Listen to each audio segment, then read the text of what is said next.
Hey, what do you think of the new table, Rob? You like it? It's beautiful, and Thank it's you a very Stinnett much. custom, available online, right? No, maybe not. There's too much time involved. Thanks for coming over today, guys. Our podcast today or night is about we're going to talk about the recording we just made. We just recorded today, and we did 3 songs. Even though there's a lot of parts, it's going to take a lot of mixing, a lot of working on Grant's part to get even much more sounds in there. But we did some really cool stuff. Rob, say something. It was a fun day. Just came in with really no idea what we were going to do, and it just started from the first note and went from there. It was a lot of fun. You betcha. Yeah, I think we put in like 4 or 5 hours today. Yeah. And using the new little Zoom mixer thingy, recorder thingy. That was a fun test to see if we could create a studio here in your environment. And I think it worked really well. I do too. I'm impressed with the little machine and, of course, our music too. What we did today was a sort of a follow up or a continuation of what Grant and I talked about in the last podcast, and that was the creative process, the creative flame. And we just we had ideas today of what we're going to do, and some of them turned out sounded like songs already. But more than that, we recorded a bunch of songs. Some of them sort of normal sounds, some of them sort of a little odd. We made funny little sounds, scratching the bass with the bow and thumping on the bass and stuff like that. And we'll put those together. We'll do exactly what Grant and I talked about. Grant, tell them just a little bit about what you what we did today. What you think you're going to be doing with some of those sounds. Yeah, so some of the stuff that we recorded were like the string of the upright bass from below the bridge. So we just got like this little dong sound, and I think sounds like that are a bit unique and kind of unconventional. When you put them, you map them to a keyboard and maybe play a melody with them, like along with the normal electric bass sound. It tends to really kind of give it this unique texture and unique feel. So I think we'll be doing some of that kind of stuff with the sounds that we've recorded today. Some of the other sounds that we recorded were you hit your bass a couple of times because you get the hollow body sound, and we got like a kind of really cool sound. And another couple of them were the arco on the upright bass, just getting some really cool. I bowed the bridge. Yeah. And we can turn those into some really cool, like long melodic. I can actually, because of repitching them, I can turn them into like string sections. You bet. But yeah. Rob, what was your favorite part today? I think just starting with basically no idea what we were going to do on things and having it just build one idea building into the next. Yeah. And then, you hear one new texture on a song and then go, oh, what we need now is some of this. We need Jim to do some of his crazy fuzz bass playing. Yeah, my organ playing too. Yeah, exactly. Well, the organ playing was what led to the fuzz bass. You bet. And the thing you were mentioning about tapping on the bass, I mean, just seconds later, you're turning that into something musical in the program, which I thought was really pretty amazing. You've spent some hours on that stuff to figure that kind of thing out. And yeah, like a lot of the videos that I've been making recently have been making use of weird sounds and turning them into musical instruments and musical parts to songs. So it's just like any other instrument, even though it's not quite as tactile as playing a bass. You get faster and you get better at finding a way to make things sound beautiful out of just something odd. Well, I noticed that you were like when Jim would be playing something on the bass or that your sample, you were like, I need it to have a sharp attack and then the decay, that must be from experimenting, that you knew that you need a certain quality to the sound to be able to take it to the next level and be able to play multiple things on it. Is that something that you experimented with too? Or? Yeah, because so often I make this mistake of sampling a sound and then not paying attention to the sound that was going before that one and not paying attention to the end, the decay of that note. And I find myself like having this thing that sounds beautiful for the most of the note, and then there's like I take a breath or I walk away or I make some weird sound and it's like, oh shit, if only I could have like left that long beautiful decay, then I could play this as an instrument and we'd have all those like long beautiful sounds. And I've caught myself recording something beautiful often and then not having the perfect beginning and the perfect ending of that sample. So that's kind of why we were like, let's see if we can take a breath before, sample it. I was gonna say that perfect ending and then follow through. Before and after is silence, really, isn't it? Yeah, exactly. Yes. Yeah, because if you have something hanging over from the last note, then you can't get that note doesn't work. And then if you take a breath or whatever before the end of the decay, then you can't use that as a long, beautiful sound. Yeah. Part of what Grant and I were talking about last night was real apparent today, and Rob even touched on it too, and that is when we play something, that we hadn't planned, that leads us to something else. One of the songs that we did, the last one we did, called Superhero, Rob laid down a real nice, just a solid sort of rock, funk bass line. Grant had some drums going on it. And then we thought about, maybe we should do this. Maybe we should do this. I think we should try some of that. And we did a bunch of little bitty stuff. And then all of a sudden I said, or Rob said, I want to hear you play some keyboard. So I played an organ part, and oh my God, did that sort of take us in a whole new direction. Yeah. And then I think we tried some other stuff, and then Rob said, Jim, I want to hear you play a solo, a lead line on your little mouse Rob Allen bass with some fuzz on it. And oh my God, that took us in a totally different direction. Then we ended up putting some brass on top. And I tell you all that to say that that's really the fun stuff for me. It's spontaneous, or not really spontaneous, but it's on and in the moment arranging, orchestration. Yeah. And I'm not joking. We were laughing on this song, Superhero. If you just heard Rob's bass line and the drums, you'd go, oh, nice funk tune, pop tune, rock tune. But the chords I played on the organ have nothing to do with Rob's bass notes. Therefore, or leading to, the solo I played on the Rob Allen had nothing to do with the chord changes. So we have all sorts of odd, quite frankly, textures together, but Grant's mixing them and matching them and making them sound so good that it's like, whoa, what a cool, strange, unique, maybe even kind of pretty sound.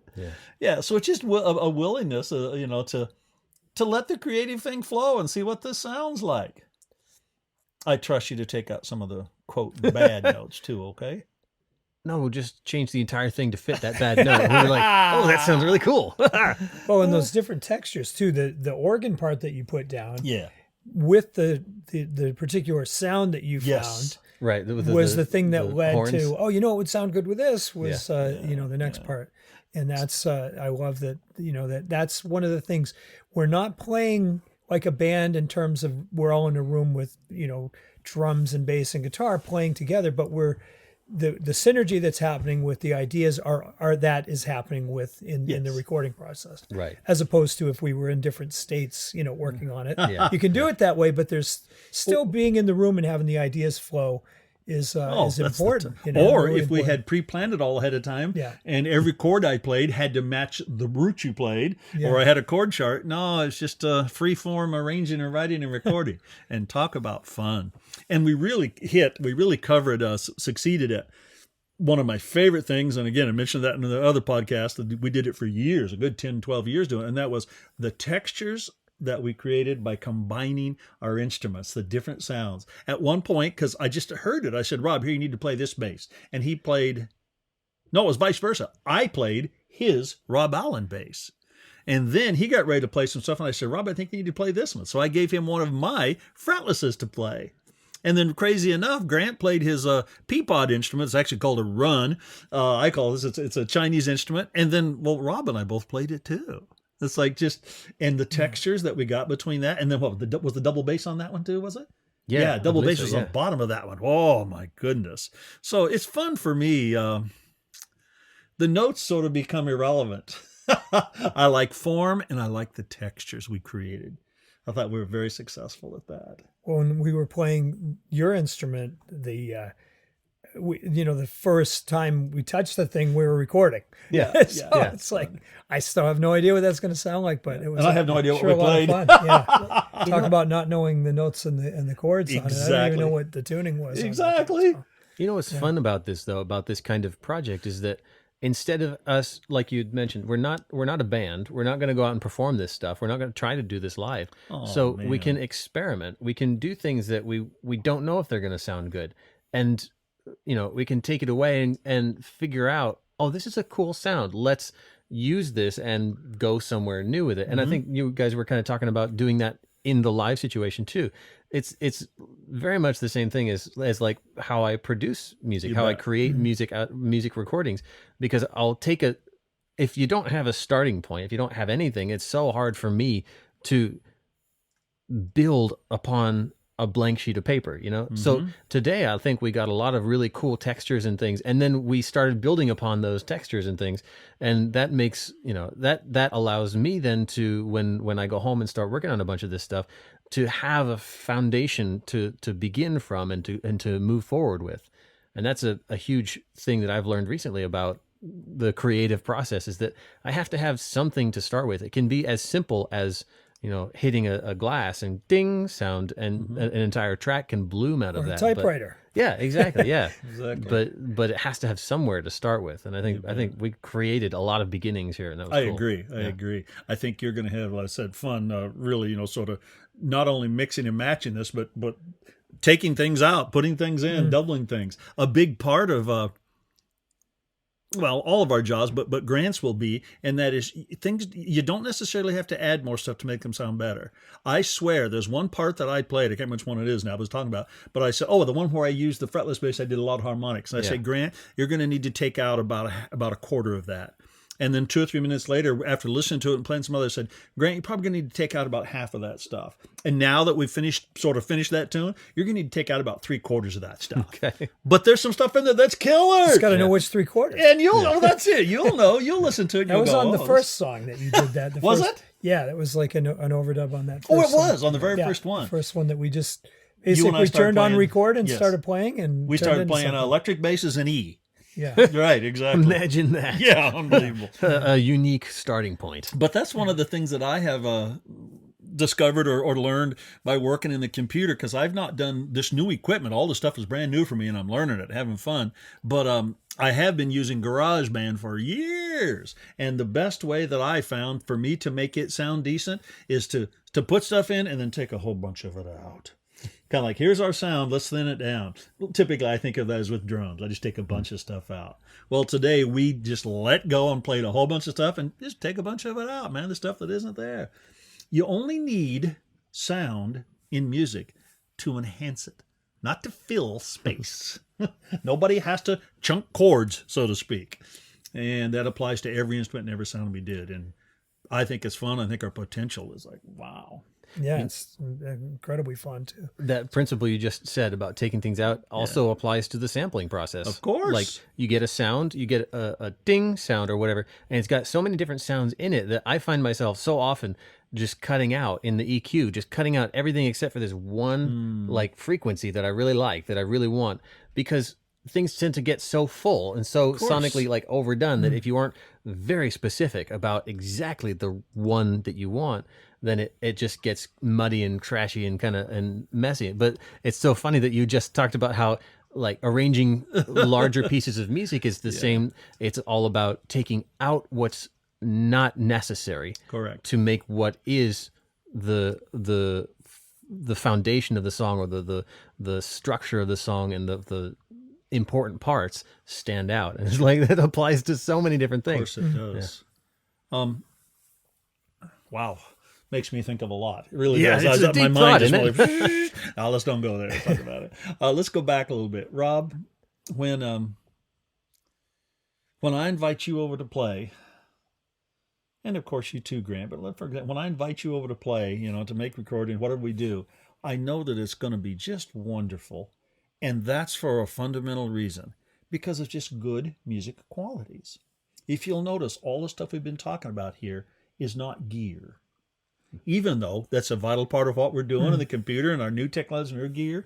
But Grant said something about, we just had dinner. By the way, we recorded our songs, we ran off to Shorty's. Yee-haw! Fajitas for everybody, baby. What do you think? Yes? Still part of the session. I Yes? guess. Yeah. Okay, good. We'll go back then. We voted yes.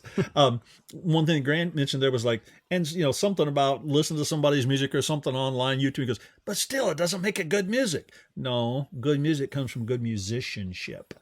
And when you come over, Rob, it's such a treat because there's such a personalness to your playing. It's personal, and there's a nice warmth to it. There's dynamics, there's articulation, phrasing. I just know you're going to make nice sounds. Therefore, anything we do sounds cool. And Grant and I've been doing that for years too. When I hear your videos you make now, starting back with the 60-second symphonies, they just sound good. Thanks. There's a lot, I feel like, beyond the message or before the message of, pitches and rhythms. That's just has to do with how you approach your instrument and how it sounds, and and how it's tuned, and just, oh my God, that's a pleasant sound, that's a warm sound, that's an organic sound, or that's an artificial sound, little known to man, crazy sound. But that sound, that definition of sound, I learned from John Laporta so many years ago. He used to talk about every sound, not just music, every sound has a beginning, a middle, and an end. And you've got to start thinking about that and listening for it and hearing it. And the players who aren't real good, well, they get to where they can play the downbeats, attacks, great. And the players who are better, they start controlling the ends of the notes. And the players who are really, really good, well, they control that beginning and the middle. They do something with the note and the end. So I hear that every time you play, and I just want to thank you for it. Well, thank you. Thanks. For being a good musician. Yeah, thanks. Well, you're a lot to do with what I've learned, that's for sure. Well, thank you. Thank you. Yeah. But the thing, there's always listening involved in everything that we do. And that's, I think, the huge key is, listening and figuring out what might work. And some of the ideas, it could be based on something that we did many years ago in recording, thinking, we could do that type of thing. Or, like today, there was the one song where I mentioned you doing the kind of popcorn thing that you do. Yeah. And you've done tons of that and on different things over the years. But it's like, Grant has this, he's got this in the toolbox. He's got that. That's right. That Toolbox, popcorn isn't that great? thing, And I think, did you learn that with Michael Manring? Or was Yeah, that? yeah, I copied it from him. Yeah, I remember He was doing it one time in the studio. I remember very well. And you're going, what are you doing? He said, well, it's sort of a popcorn thing. And we used the term forever. And it's just click, click, click, muting and clicking. Yeah. Yeah, I remember that because back when we went and we went out to Oakland with Michael and that. And you were at the time going out and doing some lessons and stuff too, Right. in addition to all our bass fests and bass workouts. And that's a really, really cool thing. But that's part of it too, I think, is knowing kind of the history of what we do and working to the strengths, using them. Yeah.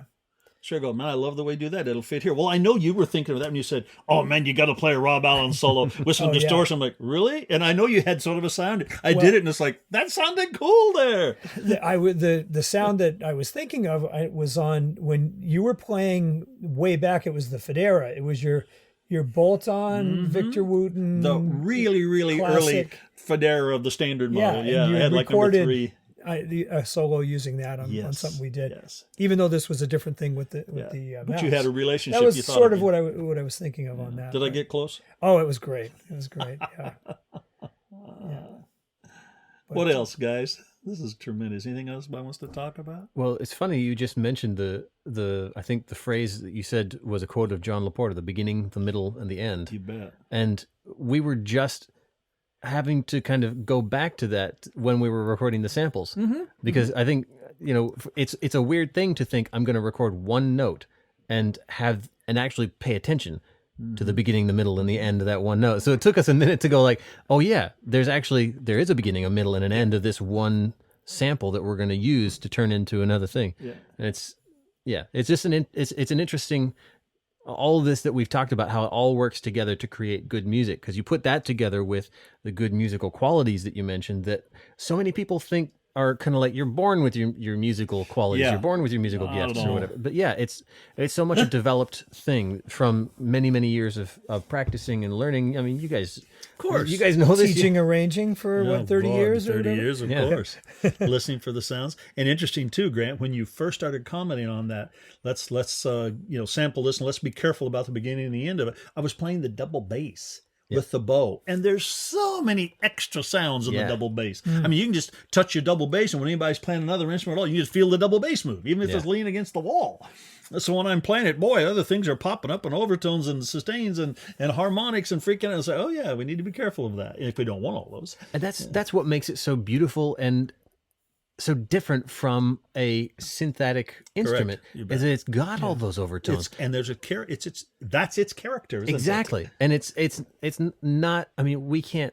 Technology is not advanced to the point that we can, or maybe it's our ears, to the point that we can actually duplicate that. So many of the really good samples, like the horn things that we were using earlier, those are real instruments, real bands, real groups of people recording. So when we recorded that thing of you on the double bass, I was just listening going, oh my goodness, there's so much richness in this one note that you're playing that we can turn into so much beautiful music, and it won't be like anything else that's out there because that one note, you can never replicate that. And the way you did it was like so unique in its way of playing it, because of the beginning, the middle, and the end. And you played through the whole note, even though it's just one note. And just like that, I think that the one that excited us most was when I bowed the bridge. Yeah, and it went.